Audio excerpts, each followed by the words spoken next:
മഞ്ഞക്കുന്ന്, പാലൂർ പ്രദേശങ്ങളിൽ ഉരുൾപൊട്ടൽ മൂലം ദുരിതമനുഭവിക്കുന്ന മനുഷ്യരെ സഹായിക്കാൻ കേരളം ഒരു മനസ്സോടെ പ്രവർത്തിക്കേണ്ടതുണ്ട് എന്ന് Thalassery arch bishop Mar Joseph Pamplany ദുരിതബാധിത പ്രദേശങ്ങളും ദുരിതാശ്വാസ ക്യാമ്പുകളും സന്ദർശിച്ച ശേഷം സംസാരിക്കുകയായിരുന്നു അദ്ദേഹം. വളരെ ദുഃഖകരമായ അനുഭവങ്ങളിലൂടെയാണ് പ്രദേശത്ത് മനുഷ്യർ കടന്നു പോകുന്നത്. തീർച്ചയായും വയനാടുമായിട്ട് താരതമ്യം ചെയ്യുമ്പോൾ ജീവാപായം ഇവിടെ കുറവാണ്. എങ്കിലും ഈ പ്രദേശത്തുണ്ടായ നഷ്ടം എന്നത് വിവരണാതീതമായ നഷ്ടമാണ്. അനേകം വീടുകൾ സമ്പൂർണമായി ഒലിച്ചുപോയിരിക്കുകയാണ്. വീട് തന്നിരുന്ന ഭാഗം പോലും നിർണയിക്കാനാവാത്ത വിധത്തിലുള്ള നാശനഷ്ടമാണ് സംഭവിച്ചിരിക്കുന്നത്.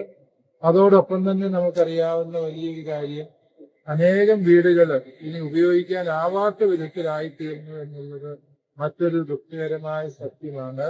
വളരെ ചിന്തനീയമായ രീതിയിൽ ഈ വിഷയത്തിൽ സർക്കാരിന്റെ സത്വര ശ്രദ്ധ ഇടപെടേണ്ടതുണ്ട് എന്ന് മാത്രമല്ല, ഈ ഒരു വിഷയത്തിൽ വയനാടിന്റെ കൊടുക്കുന്ന അതേ പ്രാധാന്യത്തോടെ വെലങ്ങാടിന്റെ വിഷയവും ചർച്ച ചെയ്യപ്പെടുന്നുണ്ട്. എങ്കിൽ മാത്രമേ ഇവിടുത്തെ ജനങ്ങൾക്ക് നീതിയും സുരക്ഷിതത്വവും ഉറപ്പുവരുത്താൻ സാധിക്കുകയുള്ളൂ. ബന്ധപ്പെട്ട ഗവൺമെന്റ് അധികാരികളിൽ തീർച്ചയായും KCBCയുടെ നേതൃത്വത്തിൽ കത്തോലിക്ക സഭ ഈ പ്രദേശത്തെ മനുഷ്യരുടെ പുനരധിവാസത്തിന് വേണ്ടി ആത്മാർത്ഥമായി പദ്ധതികൾ തയ്യാറാക്കുന്നത് സർക്കാരുമായി ചർച്ച ചെയ്യുന്നതിനാണ്. വയനാടും വെലങ്ങാടും ഒരേ വൃക്ഷത്തിന്റെ രണ്ട് മുഖങ്ങളായി ജാതിമത രാഷ്ട്രീയ വ്യത്യാസങ്ങളില്ലാതെ കേരളം ഒന്നാകെ ദുരിതബാധിതരെ സഹായിക്കാൻ ഒരുമിക്കണം. ദുരിതബാധിതരുടെ പുനരധിവാസത്തിന് ഈ ഒരുമ പ്രകടമാകേണ്ടതുണ്ട്. ദുരിതാശ്വാസ ക്യാമ്പുകളിൽ കഴിയുന്നവർ തങ്ങളുടെ ഭാവിയെക്കുറിച്ച് ഏറെ ആശങ്കാകുലരാണ്. അവരുടെ ജീവിതത്തിന് പ്രതീക്ഷയുടെ പുതുനാളം തെളിയിക്കാൻ പൊതുസമൂഹത്തിന് കൂട്ടുത്തരവാദിത്തമുണ്ട്. സർക്കാർ സംവിധാനങ്ങളോട് സഹകരിച്ച് പുനരധിവാസ പ്രക്രിയയിൽ കത്തോലിക്ക സഭ സജീവമായി പങ്കുചേരും.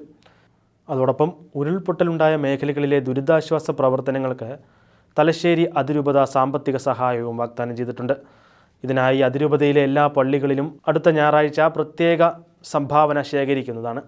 അടുത്ത ഞായറാഴ്ചത്തെ ദിവ്യബലി മധ്യേയുള്ള സംഭാവന ദുരിതാശ്വാസ പ്രവർത്തനങ്ങൾക്ക് വേണ്ടി കേരള കത്തോലിക്ക മെത്രാൻ സമിതിയോട് ചേർന്ന് ഉപയോഗിക്കുമെന്ന് മാർ ജോസഫ് പാംബ്ലാനി അറിയിച്ചു. ഉരുൾപൊട്ടലുണ്ടായ വിലങ്ങാട് മേഖലയിലേക്കും സർക്കാരിൻ്റെ സവിശേഷമായ ശ്രദ്ധ വേണമെന്നും മാർ ജോസഫ് പാംബ്ലാനി പറഞ്ഞു. വിലങ്ങാട് വീട് നഷ്ടപ്പെട്ടവർക്ക് സഹായം ഉറപ്പാക്കണം. സർക്കാരിൻ്റെ എല്ലാ പ്രവർത്തനങ്ങൾക്കും സഭ പിന്തുണ നൽകും. കത്തോലിക്ക കോൺഗ്രസിൻ്റെ ഗ്ലോബൽ ഡയറക്ടർ ഡോക്ടർ ഫിലിപ്പ് കവിയിലും വിലങ്ങാട് ഫെറോന പള്ളി വികാരി reverend doctor Wilson Muttathukunnel, Mithun Nellikkal, Arun Anjilithoppil എന്നിവർ ആർച്ച് ബിഷപ്പിനെ അനുഗമിച്ചു.